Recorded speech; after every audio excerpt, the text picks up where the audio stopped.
جب ایک فقیر نے بابا تاج الدین اولیاء سے 5 سوال کیے، وہ ایسے سوال تھے کہ جن کا جواب دینا تو دور، ان سوالوں کو سن کر انسان پریشان ہو جایا کرتے تھے۔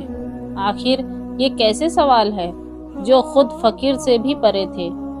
ساری زندگی اپنے سوالوں کے جواب ڈھونڈتے ڈھونڈتے جب وہ تھک گیا، تب اس نے فیصلہ کیا اب وہ اپنے سوالوں کو لے کر حضرت بابا تاج الدین اولیاء کی بارگاہ میں حاضر ہوگا۔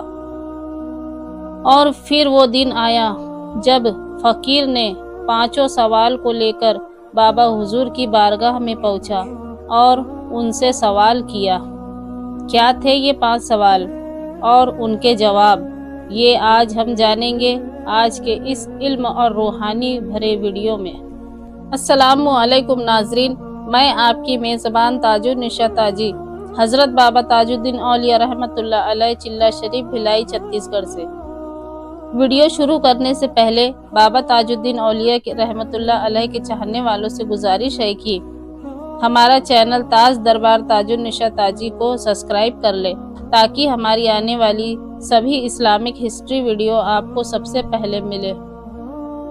جب دنیا یہ سمجھ رہی تھی کہ حضرت بابا تاج الدین اولیاء رحمۃ اللہ علیہ صرف ایک مجذوب ولی ہے اور ان کا علم بس ان کا عشق ہے، تبھی اللہ پاک نے ایک ایسا منظر، ایک ایسی حقیقت دنیا کے سامنے رکھی جسے دیکھ کر بڑے بڑے عالم دین بھی حیرت میں پڑ گئے۔ جی ہاں، ایک فقیر نے اپنے 5 سوال بڑے بڑے عالموں، علماء کرام کے سامنے رکھے اور ان سے ان سوالوں کے جواب کا مطالبہ کیا، لیکن جب ان سوالوں کو سنا گیا تو ہر کوئی یہی کہنے لگا کہ یہ فقیر پاگل ہے یا پھر یہ کوئی معمولی شخص نہیں بلکہ بہت بڑا کامل ہے۔ ہر عالم نے اپنی توجہ دی لیکن سب ناکام ہو گئے۔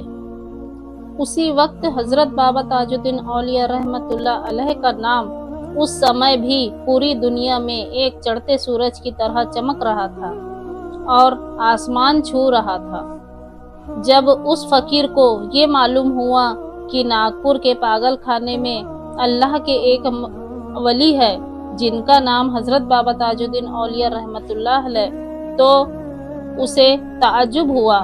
بتانے والوں نے کہا کہ بابا تاج الدین ایک مجذوب ولی ہے، اور جب وہ بڑے بڑے عالم دین اس کے سوالوں کے جواب نہیں دے سکے تو پھر ایک مجذوب کے پاس جا کر کیا فائدہ ہوگا۔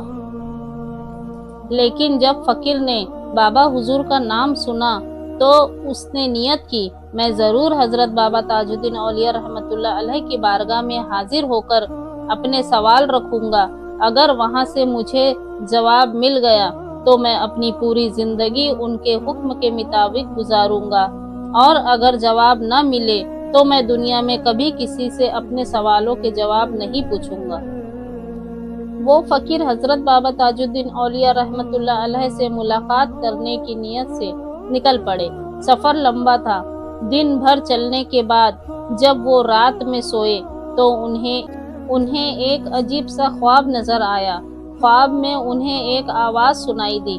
فقیر نے پوچھا، آپ کون ہیں؟ ادھر سے جواب آیا، ہمارا نام محی الدین عبد القادر جیلانی ہے۔ یہ نام سنتے ہی اچانک فقیر کی آنکھ کھل گئی اور وہ گھبرائے۔ دوسرے دن بھی ایک لمبا سفر طے کرنے کے بعد جب وہ رات کو سوئے انہیں وہی منظر نظر آیا۔ خواب میں آواز آئی۔ فقیر نے پوچھا، آپ کون ہیں؟ جواب آیا، ہمارا نام سید محمد بدر الدین ہے۔ یہ سن کر ان کی آنکھ کھل گئی اور وہ پسینے سے تربتر ہو گئے۔ تیسری رات بھی یہی ہوا۔ اس بار آواز آئی اور بتایا گیا، ہمارا نام محی الدین حسن ہے۔ اچانک نیند ٹوٹ گئی اور فقیر پریشان ہو گئے۔ آخر ان کے ساتھ یہ سب کیا ہو رہا ہے؟ تقریباً 7 دن کا لمبے سمے کا سفر طے کرنے کے بعد وہ فقیر ناگپور پاگل خانہ شریف پہنچ گئے۔ وہاں پہنچ کر دیکھا کہ پاگل خانے میں ایک بڑی بھیڑ جمع ہے، اور پھر حضرت بابا تاج الدین اولیاء رحمۃ اللہ علیہ کے سامنے حاضر ہوئے تو ادب سے سلام عرض کیا۔ بابا جان نے सलाम का जवाब देते हुए मुस्कुरा कर फरमाया, क्यों जी हजरत, सवाल करने आए हो? ये सुनकर फकीर का चेहरा बदल गया और उसने धीरे से कहा, जी हाँ सरकार, मैं आपसे कुछ सवालों के जवाब लेने आया हूँ। बाबा जान ने मुस्कुराते हुए फरमाया, जिस सवाल के जवाब तुम इतने सालों से ढूंढ रहे हो।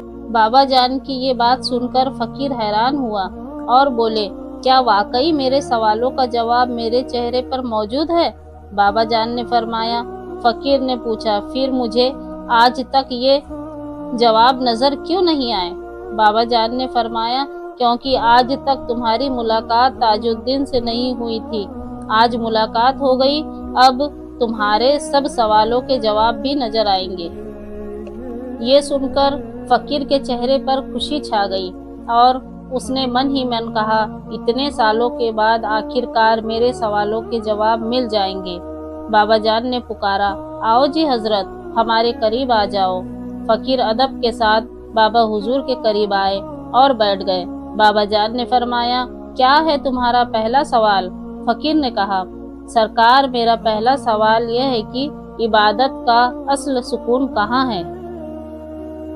बाबा जान ने सवाल सुनते ही फौरन कहा, इबादत का सुकून तुम्हारी ज़बी पर है। जब कोई नमाजी अब सजदे में जाता है तो उसे असल सुकून अल्लाह पाक के सामने सर झुकाने में ही मिलता है। और हमारे नाना ने फरमाया कि एक नमाजी का सजदा गोया उस बंदे की मेराज है। बाबा जान ने फरमाया, इसलिए तुम्हारे चेहरे के ऊपर तुम्हारी जबी है, वही तुम्हारे पहले सवाल का जवाब है। अपना जवाब सुनकर फकीर की कैफियत बदलने लगी और उसका पूरा जिस्म थरथराने लगा। इस पर बाबा जान ने नरमी से पूछा, क्या है तुम्हारा दूसरा सवाल? फकीर बोला, मेरा दूसरा सवाल है कि हकीकत क्या है? बाबा जान ने फरमाया, हकीकत तुम्हारी आंखें है।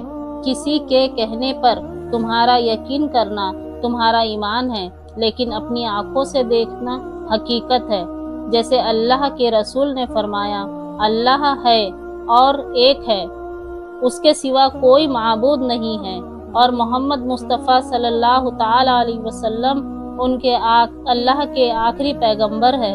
ये तुम्हारा ईमान है जो तुमने कुरान में सुना है, लेकिन जो तुमने कुरान में पढ़ा है वह हकीकत है, और वो हकीकत तुम्हारी आंखें है जो तुम्हारे चेहरे पर मौजूद है। दूसरा जवाब सुनकर फकीर के चेहरे पर एक अजीब सी रूहानी चमक आने लगी। बाबा जान ने फरमाया, क्या है तुम्हारा तीसरा सवाल? फकीर ने कहा, सरकार, मेरा तीसरा सवाल ये है कि हमारे जिस्म से रूह निकलने के बाद सबसे पहले हमसे कौन जुदा होगा? बाबा जान ने जवाब दिया, जब तुम्हारी रूह निकल जाएगी तो सबसे पहले तुम्हारी नाक तुम्हारे जिस्म से जुदा हो जाएगी, और ये तुम्हारे चेहरे पर मौजूद है। इसके बाद फकीर ने अपना चौथा सवाल किया, सच्ची अदालत क्या है? बाबा जान ने फरमाया, सच्ची अदालत तुम्हारे कान हैं। खुद फैसला कर देना गलत है, लेकिन लोगों की सुनकर फैसला करना सही है।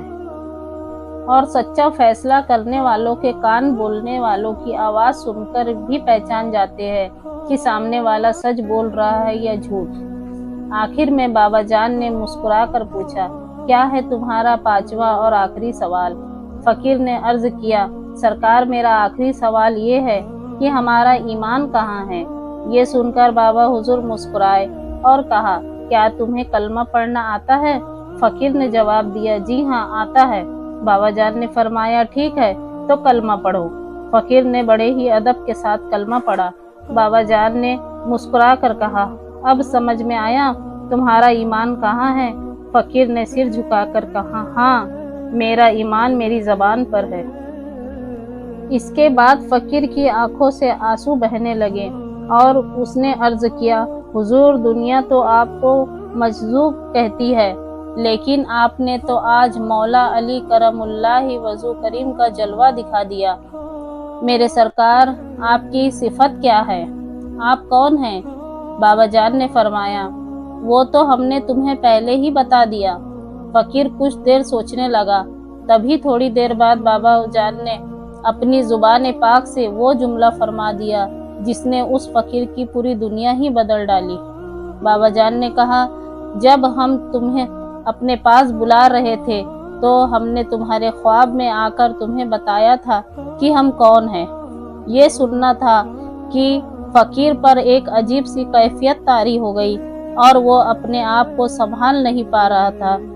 जब उस फकीर ने बाबा जान की हकीकत को जान लिया कि बाबा जान कौन है और उनकी सिफत क्या है, तो बाबा जान ने उसे विलायत से नवाजा और मुस्कुरा कर फरमाया, जाओ जी, हमसे बहुत। हुजूर सरकार हजरत बाबा ताजुद्दीन औलिया रहमतुल्लाह अलैह वो शख्सियत है जिनका एक कदम ज़मीन पर है और दूसरा कदम अर्श बरी पर है। अगर आपको ये मालूमात का वीडियो पसंद आया हो तो हमारे चैनल को लाइक करें, शेयर करें, सब्सक्राइब लाजमी करें। फिर मिलेंगे अगली वीडियो में, तब तक के लिए अल्लाह हाफिज़।